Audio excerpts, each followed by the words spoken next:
Приветствуем вас на канале Раиса Горяченко «Дача, сад, огород, цветы». Канал базируется в городе Измаил Одесской области. Это юг Украины. Мы с вами уже рассмотрели во время вот этого холодного циклона, который буквально пронесся по всей европейской части Евразии.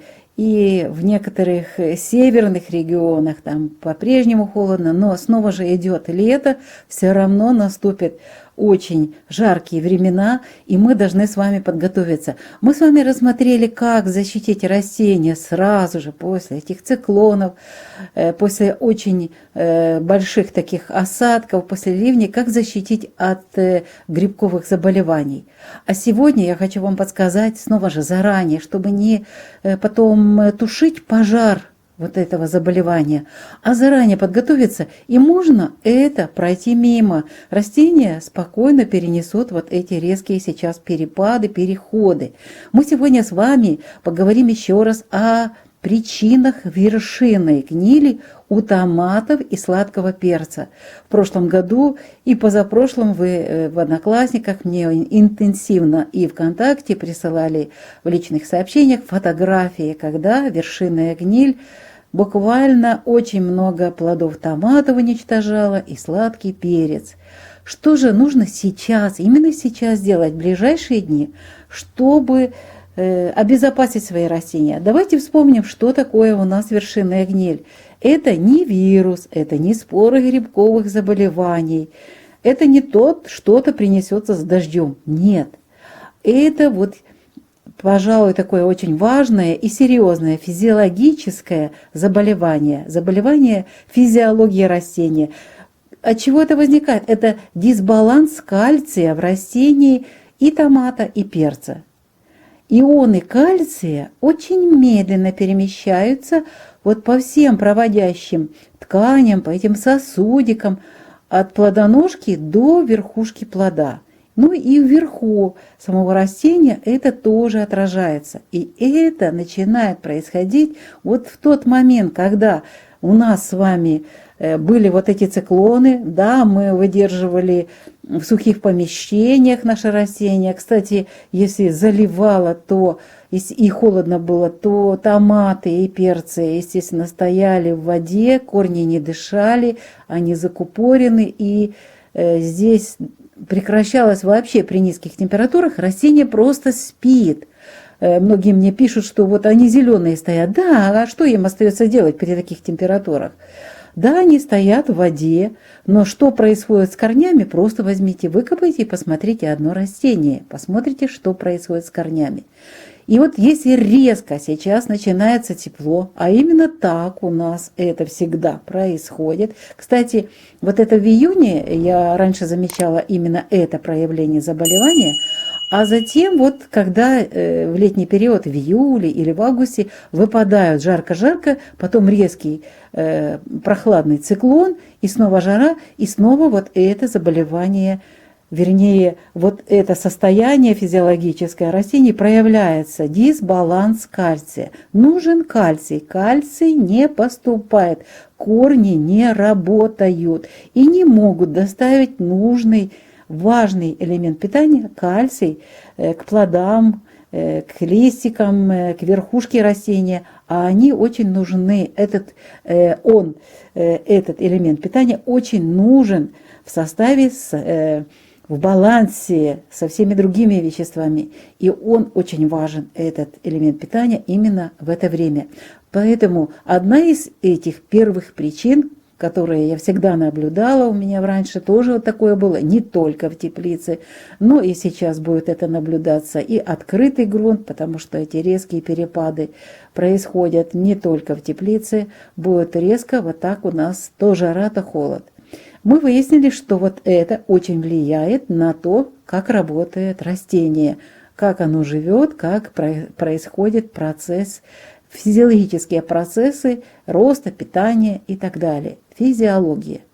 Далее. Очень многие сейчас, тепло, начинают кормить любыми удобрениями. Здесь идет все, и зеленые удобрения, и навоз, все это буквально перемешивается, запахи такие невероятные, и все это вносится под корень растений.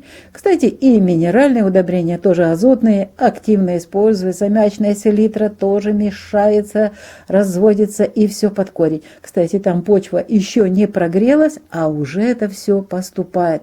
И кое-как, чем теплее, тем лучше, начинают вот эти оставшиеся живые корни поставлять вот эти все питательные вещества. Но, естественно, если дисбаланс азота, то рост вверх, жируют наши томаты, растут вверх, и снова же нехватка важного элемента питания. Кальций просто не усваивается, и ему негде там взяться, потому что вот таким образом мы их закормили, перекормили. Еще один важный момент, снова же в питании, это дефицит фосфора, марганца и бора. Мы забываем о том, что нужны вот эти элементы питания, нужны фосфор для корней, марганец, бор для всех физиологических процессов, для развития цветут, развиваются плоды. Все это нужно для того, чтобы растение нормально развивалось.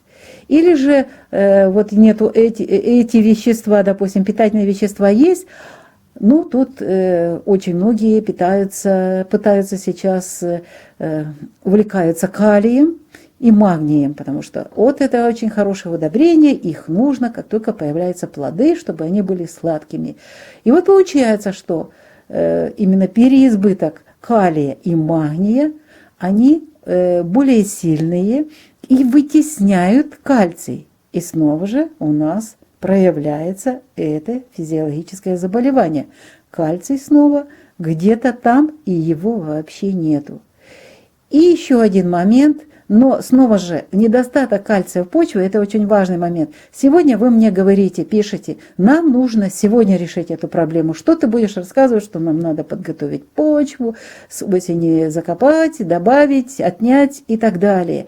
Сегодня нужна очень важная, быстрая профилактика. Сейчас мы о ней расскажем. Но давайте еще причины рассмотрим, чтобы вы были в курсе. Если у вас сильно кислая почва, снова же растения, корни не работают. Или же вы увлеклись и очень у вас щелочная почва, несли очень много древесной золы, все та же самая проблема. Кальций блокируется. Помните, что оптимальная кислотность для наших перцев и томатов составляет от 6,5 до 7 единиц. Вот это нужно помнить.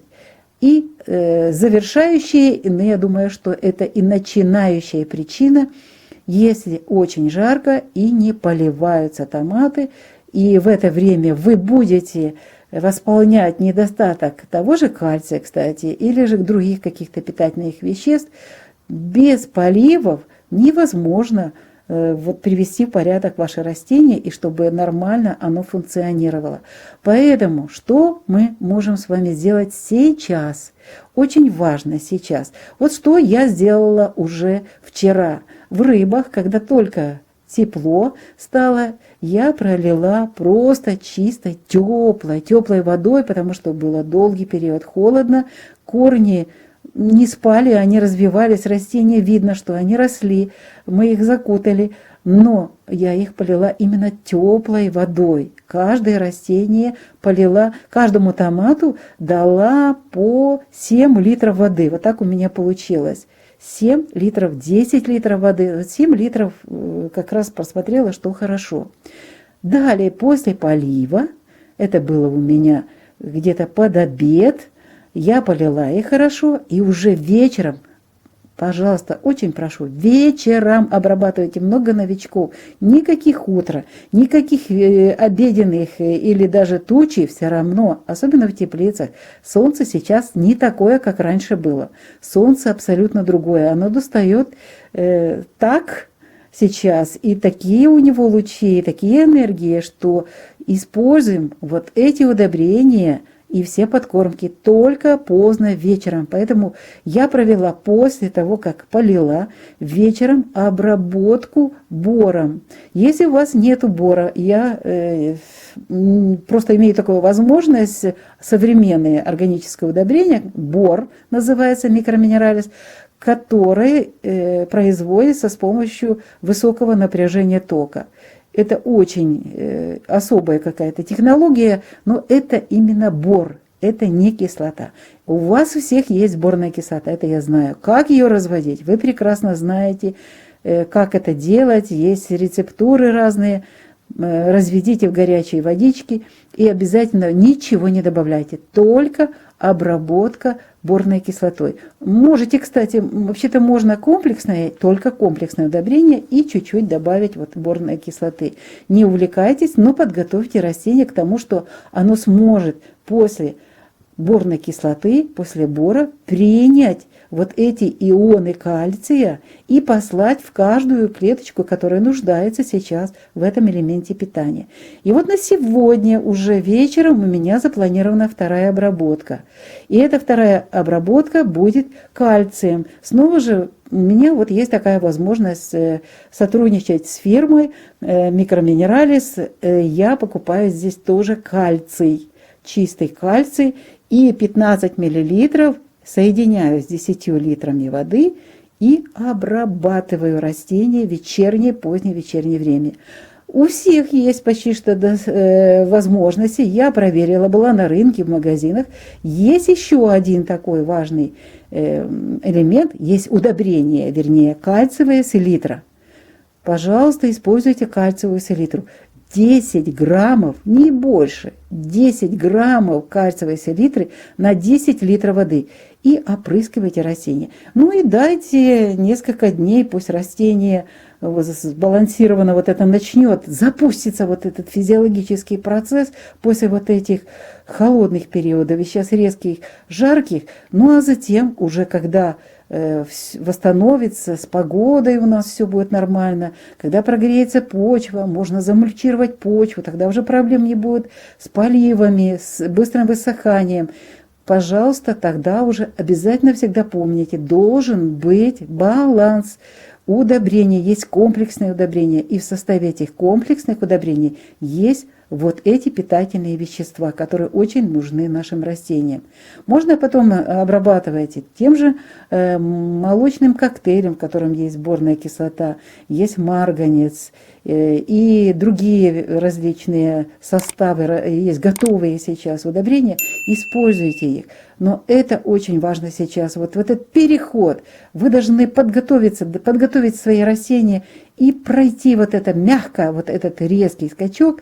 И затем вот эти температуры высокие, вы нормально будете ощущать себя вместе со своими растениями, не переживая, что вот то одна болячка появляется, то другая.